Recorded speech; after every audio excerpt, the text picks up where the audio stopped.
안녕하세요. 오늘은 워런 버핏처럼 적정주가 구하는 법, 이은원 지음 이 책을 살펴볼 건데요. 이 책 전체를 리뷰하지는 않고 지난번에 저희가 내러티브 앤 넘버스에서 DCF에 대해서 말씀드리지 않았습니까?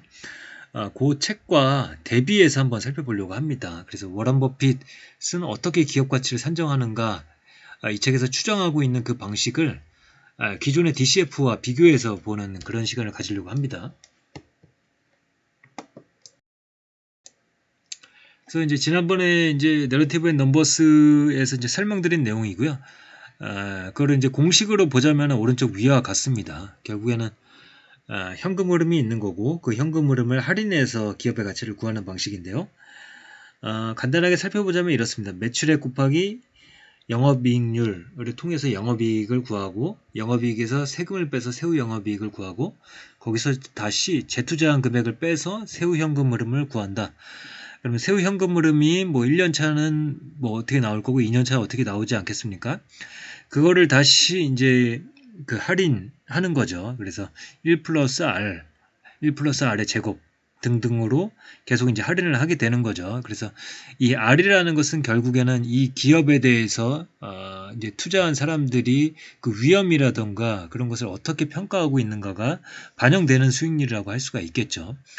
그래서 이제 큰 틀은 이렇게 보시면 되고요.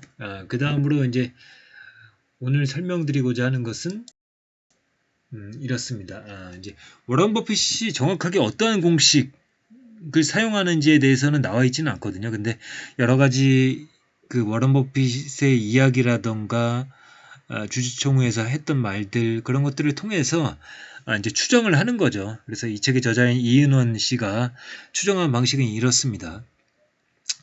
주주이익 그러니까 이제 현금 흐름의 역할을 하는 거죠. 이 주주이익을 구하는 데 있어서 순이익 플러스 비현금 유출 비용, 즉 감가상각비나 감모상각비 등을 더하고 연간 카펙스 평균값을 빼주고 또 운전자본의 증가가 있다라면 그것을 또 빼주는 형태를 갖게 됩니다. 그래서 이 책에서 설명한 내용을 보자면 이렇습니다. 워런 버핏에 따르면 투자자는 반드시 현금 흐름 할인 방법에 의해서 가장 싸게 보이는 투자안에 투자해야 한다.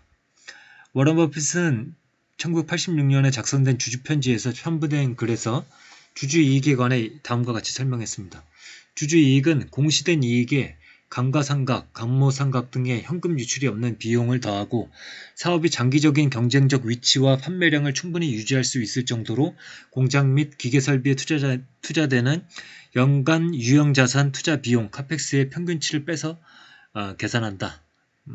그래서 이제 밑에 보시면 이렇습니다. 이제 프리캐시플로우, 그러니까 일반적인 DCF 방식에서 구하는 현금 흐름이죠. 영업적인 부분만 고려된 세후 영업이익에서 출발하지만 주주이익은 영업 외적인 부분까지 고려된 순이익에서 시작하는 것이 다르다. 그 다음에 이익의 감가상각비와 같은 실제 현금이 나가지 않는 비용을 더해주는 것은 회계적인 이익이 아닌 사업을 통해 벌어들인 실제 현금에 집중하겠다는 의미이다. 이런 이유 때문에 비현금 유출 비용을 더해준다는 거고요.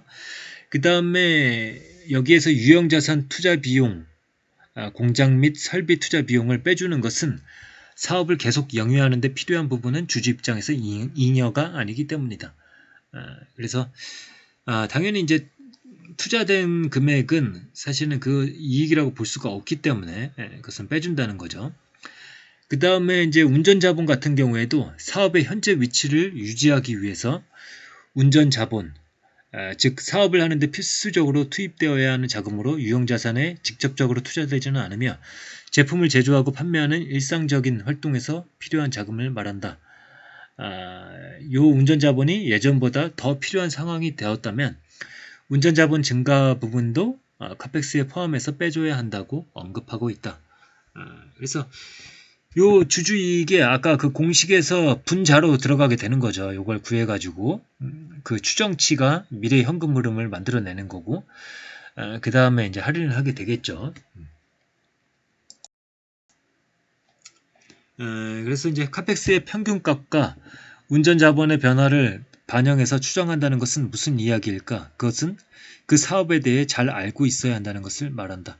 그러니까 우리가 이제 그냥 공식처럼 이것을 적용할 수 있는 것이 아니라 이 주주이익을 구하기 위해서는 결국엔 카펙스 평균값과 운전자본의 변화를 반영을 해줘야 되는데 이게 이제 그 기업에 대해서 잘 알아야지 그것을 산출할 수 있다라는 거죠. 그래서 기계적인 작업이 아니다라는 거고요. 그리고 워런 버핏은 주주 편지를 통해 카펙스를 빼지 않은 이익으로 기업 가치를 계산하는 것에 대해서 강력하게 비판했다. 그 실제적인 이익이 아니라는 거죠. 카펙스를 빼줘야 된다라는 그런 입장이고요. 그 다음에 이제 할인율입니다. 할인율에 대해서도 버핏이 어떻게 사용하고 있는지는 추정만 할 수 있을 뿐인데요. 이 책에 한번 추정을 보겠습니다. 주주 편지를 통해 종합적으로 유추해보면 워런 버핏은 보통 미국 장기국채 수익률의 적절한 수준의 인플레이션과 소득세율을 감안하는 것으로 결론 지을 수 있다. 워런 버핏이 주식의 투자 매력에 대해 미국 장기국채 수익률과 비교해서 언급한 부분이나 인플레이션 및 소득세와 관련해서 설명하는 부분을 통해 이를 유추해 볼 수 있다. 또한 할인율의 상한선은 특별히 정해두지 않았으나 하한선은 나름대로 확실해 보인다. 국채 수익률이 2에서 3% 수준이라면 곤란하다고 언급한 점에서 국채 수익률이 하한선 밑으로 떨어지더라도 할인율로 사용하는 것은 아니라는 것을 알 수 있다. 그래서 최소한 기업의 자본이익이 인플레이션과 세금보다는 높아야 투자 가치가 있다고 보는 것이죠. 그래서 버핏의 할인율 산정은 이렇게 추정이 되고 있습니다. 무위험 수익률, 그러니까 미국채 수익률이죠. 이제 책에서는 30년물을 계속 이야기를 하고 있더라고요. 그 국채 수익률에다가 인플레이션과 세율을 더해준 것, 그것이 이제 일반적으로 버핏이 사용하는 할인율이 될 텐데요. 그렇게 계산했을 때 그게 예를 들어서 2%나 3% 수준도 못 미친다 뭐 이랬을 경우에는 그것을 할인율로 사용할 수는 없다라는 거죠. 그래서 할인율의 하한선을 정해두고 만약에 그 할인율의 하한선보다 낮게 나오면 그냥 할인율의 하한선으로 할인을 한다. 이렇게 보시면 되겠습니다. 그래서 아까 말씀드린 그 DCF 모형에서 뭐 할인율은 뭐 크게 뭐라고 할까 변별력이 있는 것 같지는 않아요. 뭐 어떤 방식이 좋다 나쁘다 뭐 이렇게 이야기하기는 힘들 것 같고 분자에 들어가는 게 결국에는 이제 세후 영업이익으로부터 시작돼서 산출된 잉여 현금 흐름과 워런 버핏이 사용한다고 생각되는 그 주주이익 그 사이에서 어떤 것이 더 논리적으로 또 경험적으로 좀 더 우월한 것인가를 우리가 이제 봐야 되는 것이죠. 그것에 대해서는 뭐 제가 결론 내릴 수는 없고요. 사실 뭐 어떠한 방식을 사용하더라도 거기에 대해서 어떠한 변수를 입력하고 정확한 계산을 해내는가는 사실은 그 기업에 대해서 얼마나 잘 아는가 그리고 미래 트렌드를 얼마나 잘 읽어내는가에 달려 있는 것이겠죠. 그래서 우리가 요리를 할 때 뭐 어떤 사람은 뭐 칼 한 자루만 가지고서도 사실 요리를 할 수 있지 않습니까? 그리고 뭐 어떤 사람은 가위만 줘도 사실 그렇게 요리를 할 수 있을 겁니다. 그래서 어떠한 칼을 사용하느냐는 효율성에는 영향을 미칠 수는 있겠지만 결국에는 요리를 잘하고 못하는 것은 결국엔 그 요리사에게 달린 것이 아닌가 뭐 이런 생각도 해봅니다. 이건 제 생각이었고요. 무시하셔도 좋습니다. 그 다음에 버핏 가치평가 방법의 한계라는 그런 이야기도 나오는데요. 요것만 조금 언급을 하고 오늘 리뷰는 마치도록 하겠습니다. 아마존은 혁신적인 비용 구조를 유지하기 위한 자본 지출로 적자를 감수하기도 한다. 당장의 이익을 확인할 수 없고 경쟁이 어느 정도 종료될 때까지도 이익을 추정하기 어려운 사안들에 대해서는 버핏의 기업 가치 평가 방법을 적용하기가 어렵다. 2016년 5월 버크셔 해서웨이 주주총회에서 버핏은 아마존에 대해 혀를 내두른 바 있다.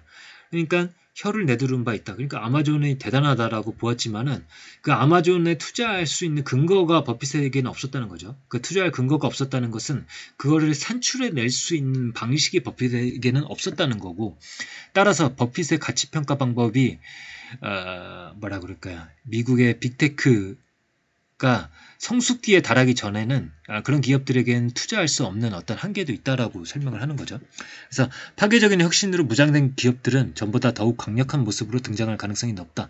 이런 기업들에 대한 가치평가는 버핏 내재가치 평가 방법을 추종하는 투자자들에게는 새로운 숙제가 아닐까 싶다. 그래서 이 책의 전체 내용을 제가 리뷰한 것은 아니고요. 이제 지난번에 설명드린 내용과 연속선상에서 이런 내용도 있으니까 한번 보시면 좋겠다라고 이제 말씀을 드린 거고요. 더 자세한 내용 그리고 어떤 기업에 대한 실제적인 분석을 보고 싶으신 분들은 이 책을 한번 직접 보시는 것을 추천드리겠습니다. 그러면 오늘의 리뷰는 이것으로 간단하게 마치도록 하겠습니다. 감사합니다.